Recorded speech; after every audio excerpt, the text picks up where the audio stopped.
Good evening. My name is Eileen Casanero, publisher of Paloma Press. Welcome to the launch of Marcelina, a meditation on the murder of Cecilia Navarro by Dr. Jean Vengua.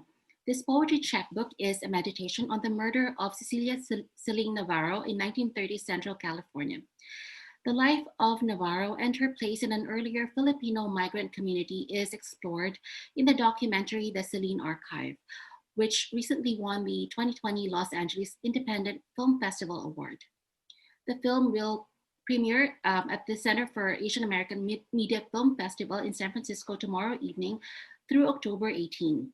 And Jean Vengua, along with the film's director, Professor Celine Shimizu, and historian, Professor Catherine Ceniza Choy, will be in conversation after every screening. I wish to thank Celine Shimizu for allowing us to stream the film's trailer for tonight's reading.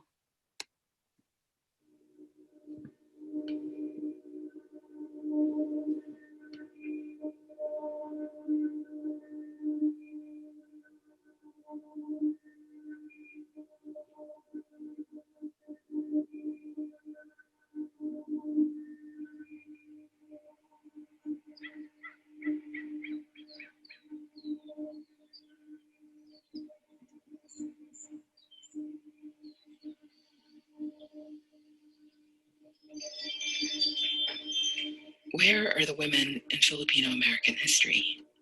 I'm hungry for Filipino women's American stories that come from traversing continents.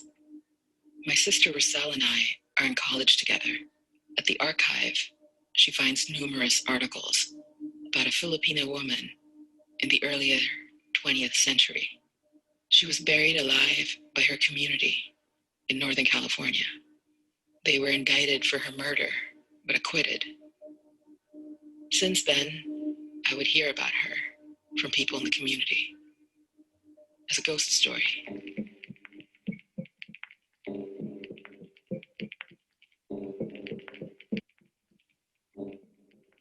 A group of women and men were accused of murdering a woman, Celine Navarro, in Stockton, and then burying her in Jersey Island. When the party arrived on the island, these two men were pulled out of their cabin and told them, "You've got to go dig a hole." They weren't told why.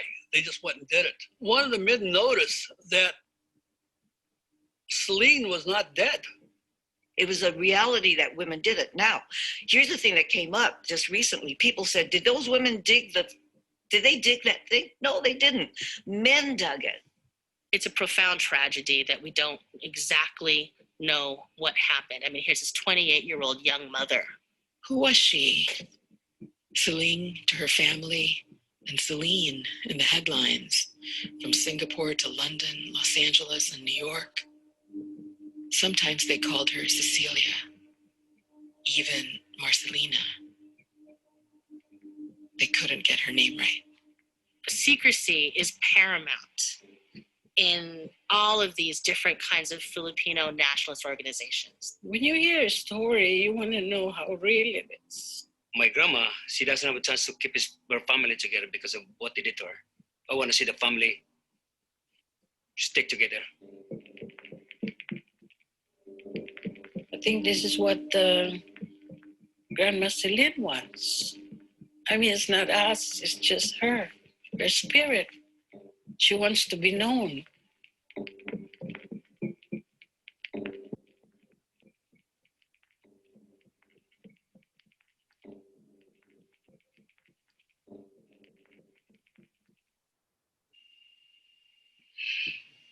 Hi, I'm Jean Vengua, and I'd like to thank Eileen Casanero and Paloma Press for having me here today and for publishing my chapbook, Marcelina, a meditation on the murder of Cecilia Navarro.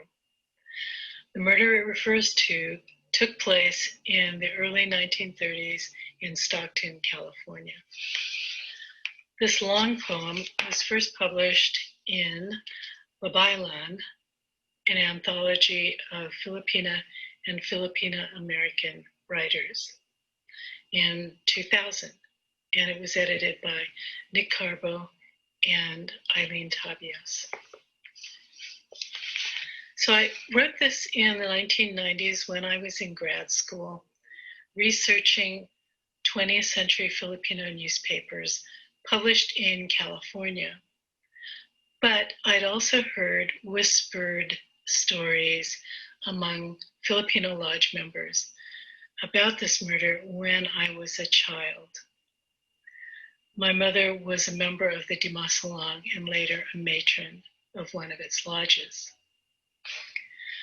Before I read some excerpts from the poem, I wanted to note a few things about it. There are multiple voices speaking through the poem. There's me, the writer. There's the imagined voice of Celine, the voices of quoted newspaper reports, and also of other writers. There are Filipino workers and others who responded to the murder. One thing that struck me about the poem as I did the research were the many names confusingly used to refer to Celine. Both her first and her last name changed many times in the reports, and this is reflected throughout the book. Also, much of the poem was written while I visited the San Joaquin Delta area. The watery environment, which at the time was seriously flooded, the old towns and the farmhouses, and especially the labor history of the area for Filipinos, they all had a strong influence on the poem. Recently, many years after the poem was published, I had a chance to meet Celine Navarro's family when I read excerpts from Marcelina in the Celine Archive film, directed by Dr. Celine Shimizu. It was a very moving experience, as is the film itself. And I'm very thankful to have been a voice among many in that film who were finally able to speak about their Celine. By the way, the film is going to premiere in the San Francisco Bay Area soon at CAAMFest, October 14th through 18th. So I hope you can see it. And now I will read some excerpts from the book.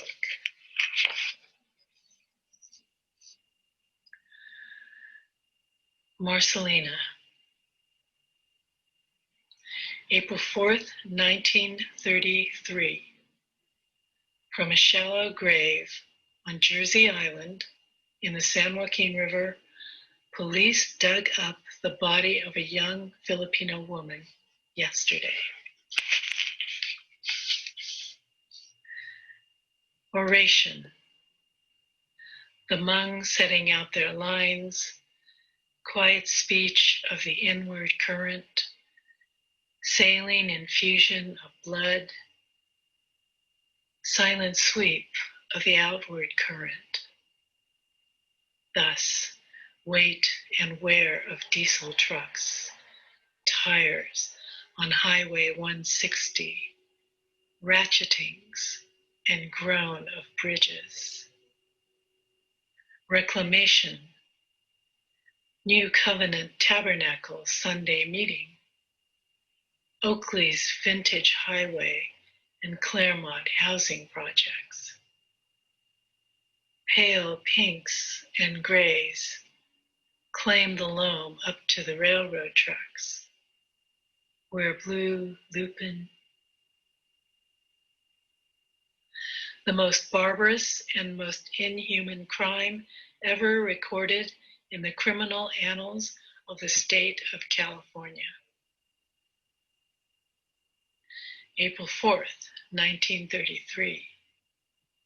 Victim blindfolded. April 3rd, 1933. Woman buried alive. the victim of the rigid cult law prescribing burial alive for the unfaithful wife, as Mrs. Celine Nava, 27, of Stockton.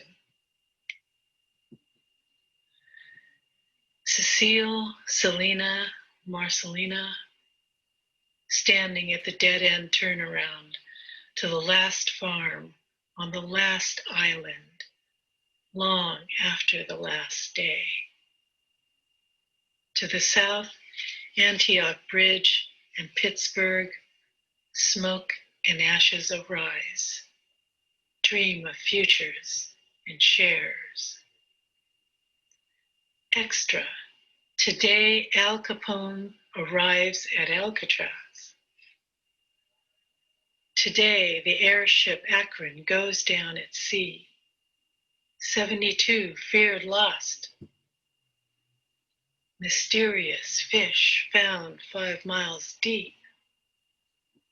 Balancing perfect globes of light on their heads, trailing lantern tails, they trawl absolute darkness, navigate hidden currents. Lodi, October 9th, 1933. Using fists, fire hose, and tear gas bombs, 1,500 farmers and grape growers routed and drove out of town a mob of striking grape pickers who were harangued by strike leaders. Not just the men, she was here. Smelled the black earth, pear blossomings, manure and fresh hay, reads the morning paper, steam on the windows, thinks of her sisters married, distant, wonders, what will I do today? Strip the bed, cook rice, write a letter, say thanks be to God, I'm all right so far. How are you all? Will I send for Tatai first, and then Nanai, then Boy the youngest, and the children? So lonely here, so bored. The grass is not the same grass. The rice, not the same rice. The wind and the crops, all different. To the south, a mountain named for the devil, and the petite don't like us. Maybe you should just stay there until I return, because there are rivers, bays named after the saints, the San Joaquin, San Pablo. But for now, take care of yourselves. Take care. I am your daughter, your mother, your sister, grandmother, great-grandmother. April 4th, 1933. Beaten at hearing. I tried to stop the beating. I rushed out to the center of the floor where she lay. But the other 7 men, they dragged me back, and Quintero warned me not to interfere or I would get the same treatment. April 3rd, 1933. Weird midnight rites. The purported victim was Mrs. Cecilia Navarro. Amazing story. The amazing story told to Sheriff Beale was substantially this. The young expectant mother, Marcelina Nava, floating upwards, loosened from stones, and sunken fenders, twigs, seed pods, threads, beer cans, logs, fragments, pages detached from bindings, books, missiles, reference works, explorers' maps, handbooks, guidebooks for travelers, sojourners, advice, whisper, gossip. Amazing the stories you hear. Amazing the wars fought in absolute darkness. How the dead must wrestle, wrench from the ground some light for the journey back to the surface. The lucky float downstream, turn their milkfish gaze to the sky. Loose and easy they are carried until the rigor sets in. Some looking down into the ruins of the ocean, the riverbed, the catch basin, where they wait with open hands. April 4th, 1933. Jungle justice case before Contra Costa grand jury. Hoey also announced he desired to investigate reports that Jersey Island is used as a hideout for Filipino gangsters. Substantiating theories that the woman was buried alive, Dr. John Kraft, who performed an autopsy on the body, reported Mrs. Nava had died from suffocation. Autopsy also revealed the woman was not an expectant mother.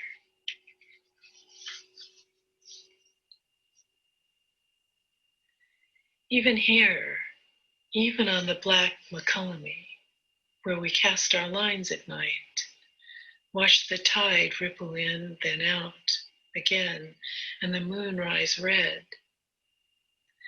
Whitman's compulsive cataloging crisscrosses the graves, the beautiful uncut hair of the graves.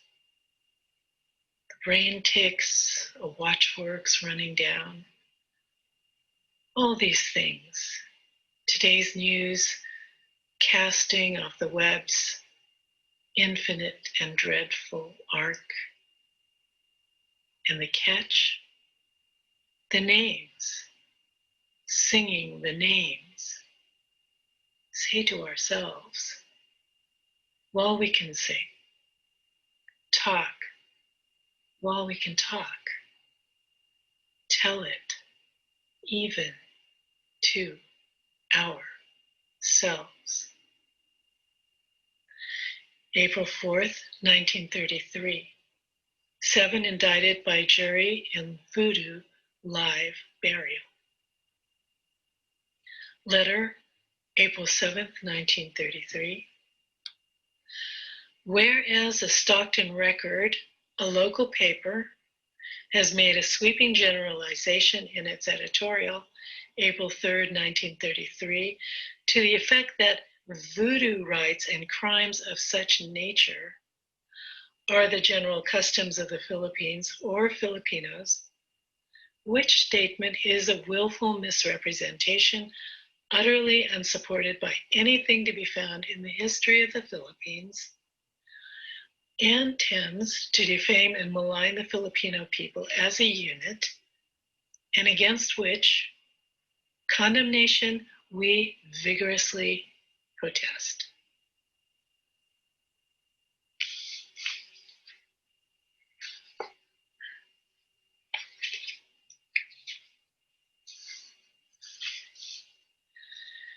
Filipino loses leg in leaping from Southern Pacific car. Oracion, Santos of desperate leaps from trains and bridges. Santos of tractor dust and asparagus fields. Santos of daily city malls and temporary employment. Santos of steerage and seasickness and hypochondria. Santos of the Literarist Modernist Club, readings, musicals, and socials amid strikes and stinking broccoli. Santos de Merced of the McCullamy, the Calaveras, and all the tributary saints.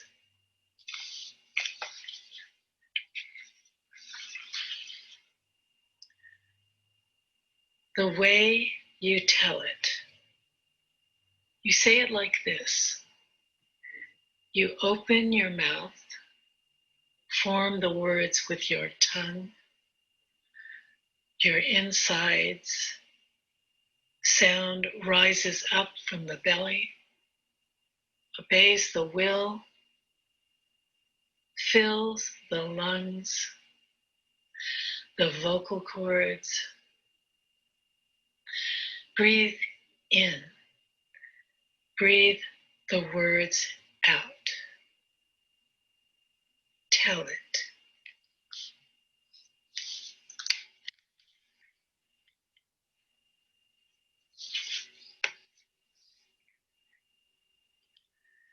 So finally, with both the newspaper media and the Filipino community and myself interpreting to the public who Cecile was, the question remains, who was she really?